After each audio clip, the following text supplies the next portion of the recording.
지금부터는 이제 여러분들 제일 궁금하셨던 합격자를 모시고 그다음에 간단하게 질문과 Q&A 시간을 갖도록 하겠습니다. 합격자 모실게요.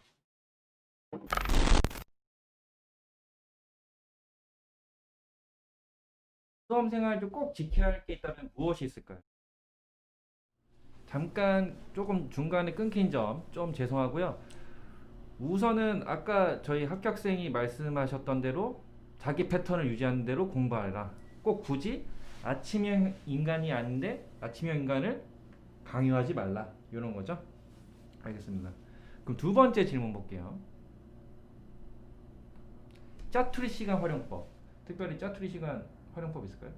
음, 솔직히 저는 짜투리 시간을 잘 활용하지 못했던 케이스여가지고 저는 약간 쉬는 시간에는 쉬고 공부하는 시간에만 딱 공부하자 그런 스타일이어서 따로 저는 짜투리 시간을 굳이 낸 건 없었는데 그 와중에 가장 좀 효율적이었던 거는 저는 아침에 독서실이나 학원 올 때 커피 같은 거 사오잖아요.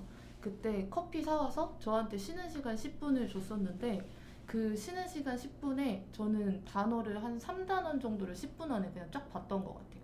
아침 처음 시작하기 전 10분? 그 정도 이제 영어 단어를 공부하는 게 좋지 않을까 생각이 듭니다. 공부할 때 확실히 하고 쉴 때 딱 쉬고. 네, 그랬어요. 네, 그 한마디로 아침에는 간단하게 영어 단어 보고 네, 맞아요. 그 다음에 공부한 다음에 밥 먹고 와서 또 시간 남으면은 그 앞에 배웠던 거를 다시 기본들 맞아요, 보고. 맞아요. 그리고 주로 저는 영어 단어를 많이 활용했던 것 같아요. 영어 단어 많이 했고. 좋아요. 그럼 세 번째 질문할게요. 공부할 때 집중이 안 되거나 공부가 하기 싫은 날에는 어떻게 하셨나요? 이거 얘기하면 안 될 것 같은데.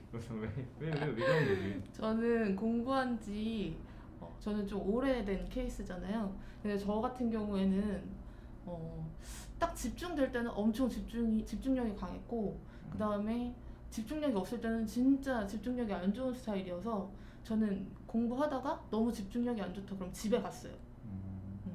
근데 처음에는 그렇게 했을 때 그 다음날에 공부하기가 되게 좋았는데 이게 점점 시간이 길어질수록 그런 날이 많아서 일주일을 그렇게 쉰 적도 있거든요. 그래서 음, 이거는 제가 생각했을 때는 공부 초반이신 경우에는 정말 열심히 하다가 정말 공부가 하기 싫은 날 하루 정도는 그냥 집에 가서 아니면 자기한테 휴식 시간을 주고 나머지는 분명히 그거를 메꿔야 되는 날이 온다고 생각해요. 그래서 음. 그거를 체계적으로 좀 관리할 수 있으신 분들은 정말 하기 싫은 날 하루 정도는 쉬어도 된다. 그렇게 생각을 해요. 수험 기간이 길잖아요. 네, 맞아요. 왜 길어진 것 같아요? 저는 학원에서 하라는 대로 안 해서 학원에서 하라는 게 뭔데요? 복습 테스트나 아니면은 뭐 시험 같은 거. 그다음에 교수님별로 이제 하라는 게 꼭 있거든요. 교수님마다 이제 과목별로 꼭 하라고 하시는 게 있는데 그거를 초반에는 좀 지켜서 성적이 좀 잘 나왔었는데 나중에는 제가 아는 거다 이렇게 생각을 하고 그거를 무시하고 간과했던 게 되게 컸던 것 같아요. 그래서 점점 나는 공부를 어떻게 하는지 모르는데 내 주관만 강해지니까 내가 이렇게 공부하면 될 것이다 하고 제 스타일로 밀어붙였어요. 음. 근데 지금 와서 생각해보면 학원에서 하라는 대로 했으면은 되게 좀 빨리 끝날 수 있었던 것 같아요. 그러니까 한마디로 내 주관대로 하다가 오히려 더 시행착오가 많아졌다. 그렇죠. 그래서 시행착오 중에서 진짜 이건 진짜 가장 후회하는 거. 초반에 학원 열심히 다니다가 음, 제가 중간에 어떤 형법에 꽂힌 거예요. 그래서 음, 제가 좋아하는 과목만 하고 싶어서 음, 제 독서실을 따로 끊고 학원에서 이제 하는 수업들을 잘 안 듣고 학원비를 내놓고 이제 독서실을 다닌 거죠. 음, 그러다 보니까 자습만 하려고 그냥 수업을 안 듣고 자습실에 가서 혼자 공부를 했던 적이 있어요. 근데 그게 처음에는 성적이 좀 빨리 오르는 게 보이니까 되게 뿌듯했었거든요. 근데 장기적으로 봤을 때 내가 형법만으로 붙을 수 있는 시험이 아니니까 그게 되게 큰 독이 됐던 것 같아요. 그래서 저는 그냥 웬만하면 학원을 끊으신 분들은 학원에서 하는 커리큘럼 그대로 하는 걸 진짜 추천드려요.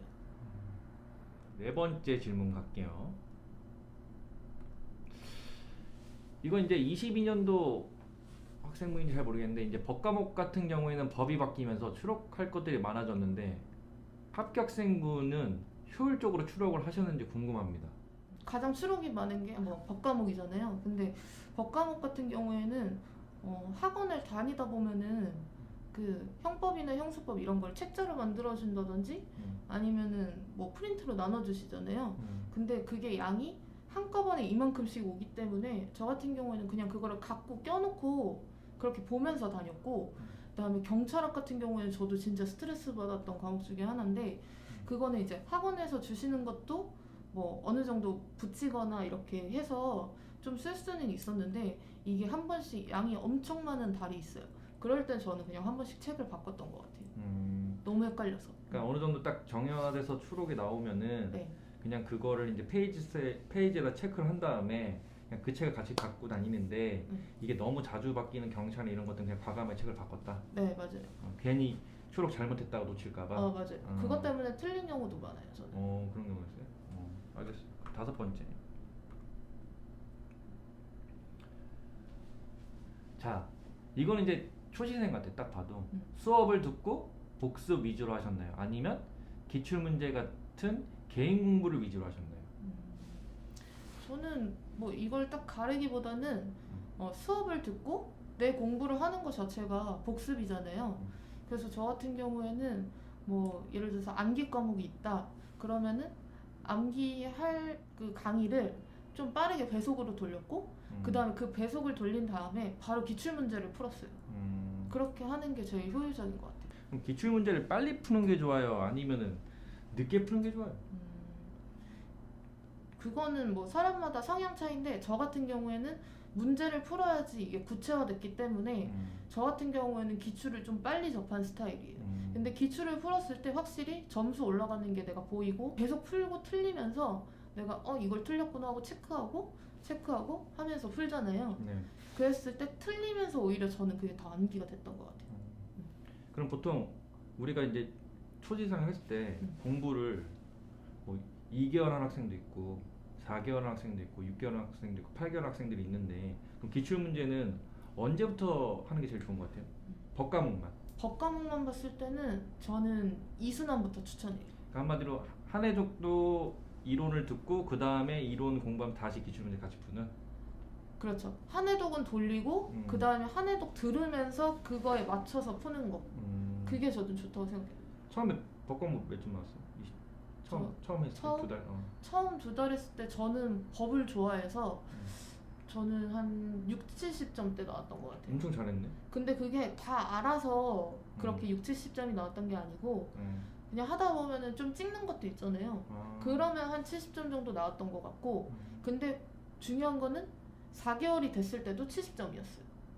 그때는 근데 내가 뭘 알고 푸는 거니까 그게 되게 좀 보람 있었던 것 같아요. 같은 70점인데 처음 2개월 때 뭐 60, 70 나왔던 거랑 4개월 차에 뭐 60, 70 나왔던 거랑 뭐 진짜 완전 좀 다른 개념인 것 같아요. 그럼 지금 같은 경우는 저희 학원에서는 지금 현재 교수님마다 거의 공통적인 게 수업하면서 같이 기출 문제집을 하는 경우가 있는데, 그건 좋은 거네 따지면. 그거는 필요한 작업이라고 생각을 해요. 나 혼자 많은 양의 기출을 푸는 거는 그거는 오바고, 교수님들이랑 같이 풀면 이 방금 배운 거를 살짝 그러니까 복습 개념으로 한번 적용해 보는 거잖아요. 근데 내가 그거를 그 기출을 같이 풀었다고 해서 그게 내 게 아니거든요. 근데 맛배기라고 생각하면 될 것 같아요. 맛배기. 그리고 나서 또 다시 한번 풀어보고. 그때 풀었을 때가 진짜 내 거가 되는 과정. 처음 1년 기준으로 잡았을 때는 커리가 2번이 겹치잖아요. 그렇죠. 그러니까 2번은 일단 풀었고, 그다음에 복습하면서 또 풀었던 것 같으니까 한 3-4번은 풀었던 것 같아요. 3-4번? 최소 3-4번은 풀어야 되는 거네. 그럼 좋아요. 6번째 질문 볼게요. 6번째. 체력 준비를 어떻게 하셨나요? 저는 체력 준비 안 했어요. 몇 점 나왔어요 이번에? 체력 22번에 44점. 준비 안 한 게 아닌데? 준비 아예 안 했어요. 뭐 체력 준비 안 해서 44점 나왔다 그러면 준비한 사람도 어떻게 해요? 아니 그건 그런데 제가 중학교 때 볼링 선수를 한 적이 있어요. 그래서 운동 뭐 이런 거에 대해서는 좀 거리낌이 없었다고 해야 되나? 그냥 내가 하면 된다라는 생각이 있어서 굳이 내가 공부하는데 좀 집중하고 운동을 안 하고 싶다 이렇게 얘기를 해서 많은 사람들이 진짜 걱정 많이 하고 계속 해야 된다 했는데 제가 안 했어요. 그러고 나서 체력 시험 볼 때 진짜 많이 후회했죠. 할 걸.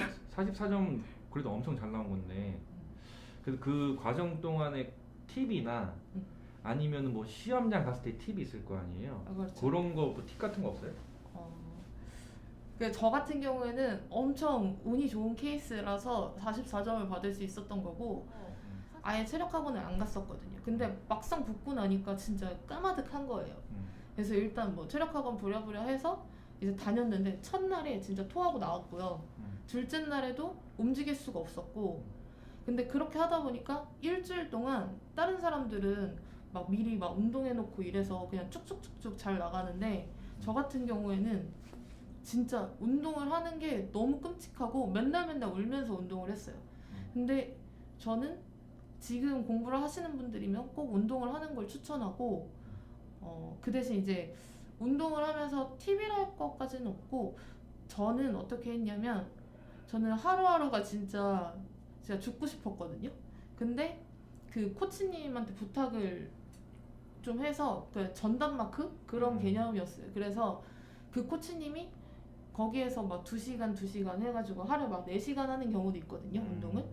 근데 저 같은 경우는 코치님이 집에 가서 하라는 걸 이제 세트를 이제 딱 짜줘서 그런 거를 이제 맨날 밤 이제 네가 이거 학원이 끝나고 나서 집에 가서 이걸 하고 나한테 카톡을 보내라 해서 인증 카톡을 보냈었는데 저는 진짜 월화수목금토일 뭐 이런 거 한 번도 빠진 적 없이 한 달 동안 그걸 계속했어요. 그러다 보니까 점점 근육도 많이 붙고 그 다음에 제가 처음에는 스쿼트를 진짜 한 10개 하고 뻗었었거든요.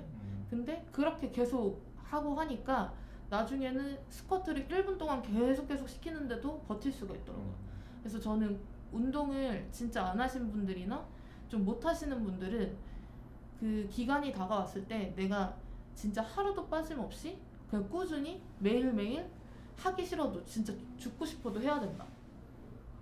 근데 이런 걸 경험하기 싫으신 분들은 미리 운동을 하셔야 되고 저는 그때 무조건 체력부터는 인사 잘하고 그 다음에 뭐 하지 말라는 거 하지 말고 그냥 빨리빨리 움직이고 그냥 그게 제일 맞다고 생각해요. 인사 열심히 했어요 그래서? 그럼요. 인사 엄청 열심히 했죠. 자, 7번째입니다. 체력이 나와서 면접 나올 것 같아 왠지. 그러네. 면접에서 가장 중요하다고 생각하는 점, 면접에서 가장 필요한 것. 야, 이 추상적이다. 사실 저는 면접을 그렇게 잘했다고 생각하지 않아서 잘 모르겠는데 면접에서 가장 중요하다고 생각하는 점은 일단 면접 준비 과정에서 얘기를 해보면은 적극성인 것 같아요. 적극성? 네. 면접이 첫 번째 보면은 뭐 잘 저보다 더 잘 알겠지만 제일 먼저 시작하는 게 적성검사도 들어가죠. 그 다음에 사전조사서 들어가죠. 그 다음에 나중에 한 달 후에 개별 면접, 집단 면접 들어가잖아요.